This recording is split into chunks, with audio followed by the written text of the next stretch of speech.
What's up, guys? It's Hayden. And I'm Emma. Welcome back to our channel. Thank you so much for tuning in once again. Today we're reviewing a new release film that is at the cinema right now. It is also a film we were very excited to see. The new Terminator film. Dun, dun, dun, dun, dun. Dun, dun, dun, dun, dun. Dark Fate. Yes. So, Dark Fate follows a couple of newcomers. Grace, played by Mackenzie Davis, and Dani, played by Natalia Reyes. Follows a very similar structure to the first two. Terminator comes back, trying to kill a future leader of the Resistance, and the Resistance sends someone back to protect the future leader of the Resistance. Which pretty much sums up. It's almost like a soft reboot. It is a direct sequel to Terminator 1, Terminator 2, but it kind of felt like, The Force Awakens, like a soft kind of sequel reboot, where it follows a very similar structure to the films that preceded it. It tries to just do a couple of things differently, but plays it very safe. Yep. And look, once again, we will keep the beginning of this review spoiler-free, but we do definitely need to dive into a few spoilers at the end. Bit to unpack. There is a lot to unpack with this film.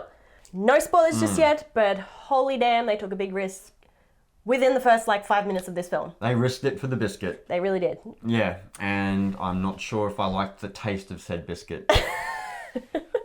It's a tough one. I'm so on the fence about what this film did. It definitely took a risk, and I think it knew that it was going to ruffle a few feathers. Does it pay off? I'm not sure. Look, it was an enjoyable film. Yes. It did have some really good moments. It's a storyline that we are obviously already familiar with, just some new characters. We had some great newcomers with Mackenzie Davis and Natalia Reyes, as you said.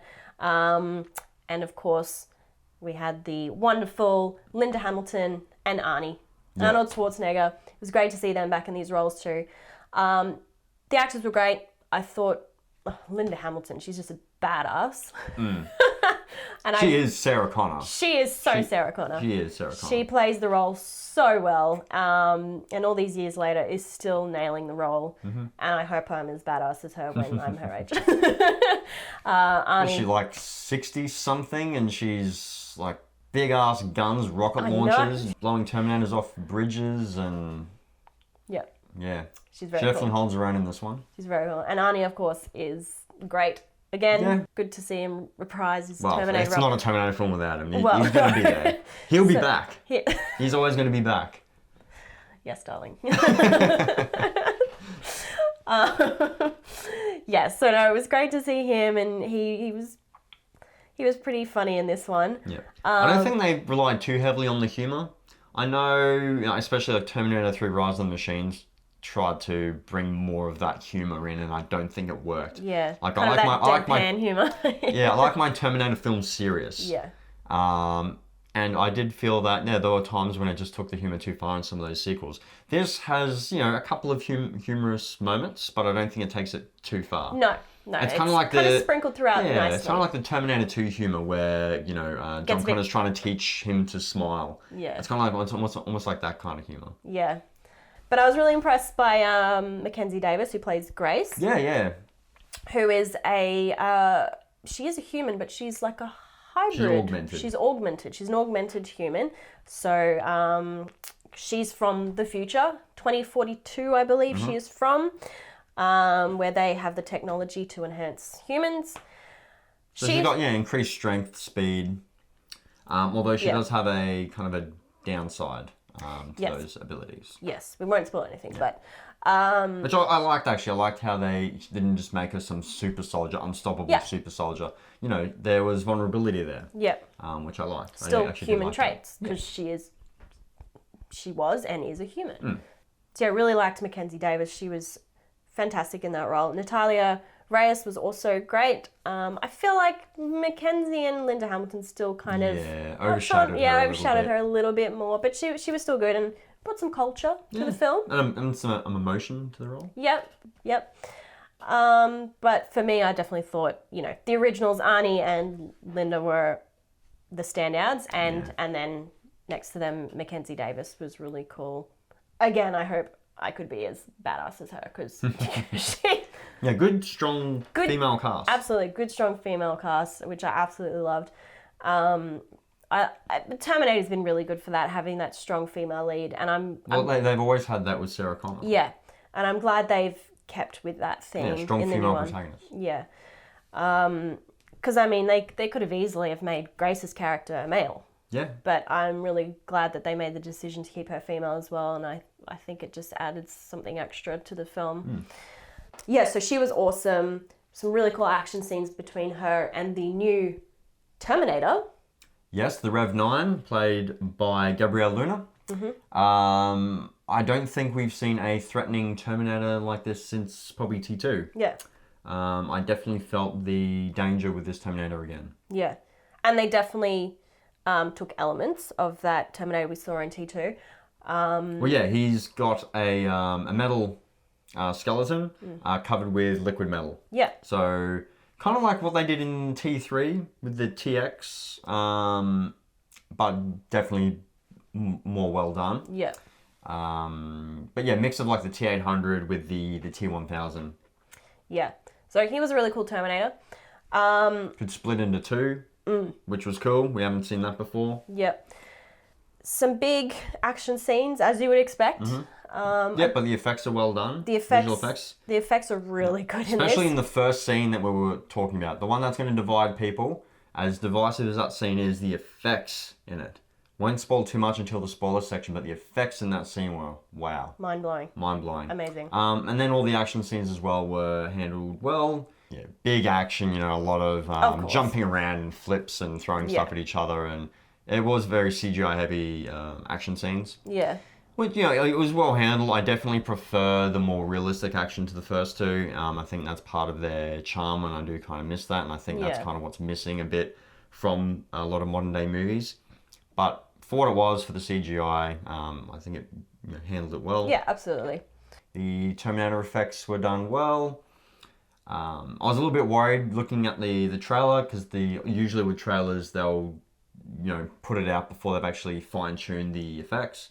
So I was a little bit worried watching the trailers, but they've definitely polished it up since then. Yep. So all that was handled well. The film looks good.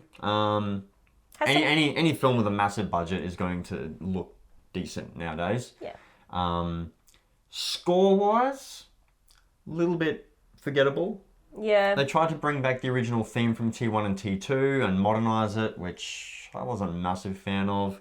And then the score itself was just run-of-the-mill action movie blockbuster score. Yeah. You look at the first two. And Brad Fiddel's score from the first two, and if you listen to a piece of music from either of those films, you can literally pick what scene it's from. Yeah. Like, it's just so iconic. Yeah. I actually think, and I always say this whenever we watch Terminator and the music hits, like Terminator 1, Terminator 2, I'm like, this is the greatest theme song to any movie of all time. He really does say that. I stand by that. One of the greatest themes ever written. It gets you pumped. That's the other thing, like, this movie didn't play it in the opening credits or anything. It played it at the end and sprinkled it throughout, but I love it when, in the first two, where it's in the opening credits, just gets you pumped. But yeah, the music was just kind of run-of-the-mill. I think the first two, with Brad Fiddel's score, is just iconic, one of the greatest theme songs ever written. Obviously they need to bring back the theme song for every Terminator film they do, because otherwise it's not really a Terminator film. We're right! But yeah, I just don't know if the modernised version was that good. I'd much rather listen to the ones from T1 or T2. Yeah. But yeah, overall, good enough film. I think it is the best since T2. A lot of people have been saying it's the best one since T2. I have to agree with them. Yeah. Not really saying much though. The sequels haven't really been that great. Yeah. Salvation, I don't mind. I've got a bit of respect for it just because it tried to do something different. But outside of that... And Christian Bale. Yeah. But outside of that, yeah, they haven't really been that great. So it is the best one since T2. It does have some issues though, and we're going to get more into that in our spoiler section, because there are going to be things in here that divide people. There are people that are just in outrage over this at the moment. And I can understand that. And usually I'll be like, come on guys, it's not that bad, just get over it, just enjoy it, just enjoy it. But no, I completely get the criticism of this film. I get it. Yeah. I was obviously able to overlook a few of those things and just enjoy things. But I get it. Yeah. But I think it's important to go see it and make up your own mind. Definitely. Yeah. It is a good film. If you are really attached to the originals, you might get a bit upset.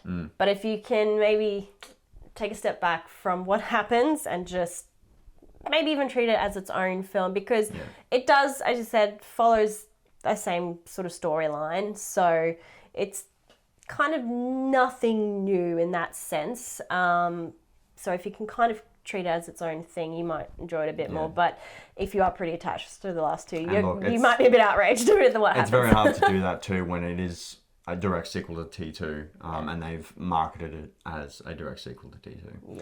Yeah. But on that note, I think we do need to chat about the spoilers. Spoilers! Because, it's a bit hard to talk about this film without spoiling. Yeah. So, go and see it. Come back and then let us know what you think. If you have seen it, stick around. Let's talk this out. Yes. So, spoiler warning is in effect. And let's kick it in 3, 2, 1, go. So, opening scene. They kill John Connor. John Mother Connor. What? What? Why? Ballsy move. I'll give him that. Ballsy move. Literally within like 5 minutes. But look, did they expect people to not be in uproar about that? Like one of the flagship characters, one of the legacy characters from the first two films. Who the first two films are about. The first one is about, making sure he's born, like saving Sarah Connor so he can be born. The second one is about saving John Connor himself. He is the profited leader of the resistance. They've literally, in a way, disregarded kind of the history that we have, and by the original films, Bar Felicia, they've just palmed them off and like, here's what's really happening now. So interesting choice. I mean, you don't write something like that. They knew what they were doing. They knew they were going to ruffle some feathers. Yeah, they knew what they were doing. And look, I can completely understand the people that are in uproar about this. I'm still on the fence. In the moment, I was a little bit shocked, but I was like, okay, strap myself in, let's do this, okay? But yeah, I completely understand the criticism of that. It's a very big move to make, and it definitely sends the franchise in a different direction. And that's not the only thing that is going to be divisive about this film. Because that same Terminator that kills John Connor ends up growing a conscience and starting a family. And his name's Carl. He's a drapier. He installs drapes. There's actually a scene where he's like, I was talking to this guy and he wanted to install monocolored drapes in his kid's room. I said, you can't do that. You need butterflies, you need polka dots. That actually happened. Yeah. Probably not word for word, but close. It's along those lines. Yeah. Look, I get it. I get why they went that way, because it's, AI. AI is going to learn and adapt, and it makes sense that they would, get more human characteristics the longer they stay around humans. Yeah. But it does take a little bit of the menace away from the Terminator. What Terminator 1 set up, especially Terminator 1 set up so beautifully. Yeah. Because that is almost a horror film. It's like a sci-fi horror film. And the T-800 in that is so just scary and menacing and relentless. Yeah. And that's what you want your Terminator to be. You don't want it to start a family once it's completed its mission. So essentially, in that opening scene, Arnie's Terminator comes back and pops John Connor off. But and it's fulfilled its mission. Like, it's got nothing else to do. And so he's fulfilled his mission, and then grew his conscience, and then realised he felt really bad about it. And we learned that Sarah Connor over the years has been receiving these text messages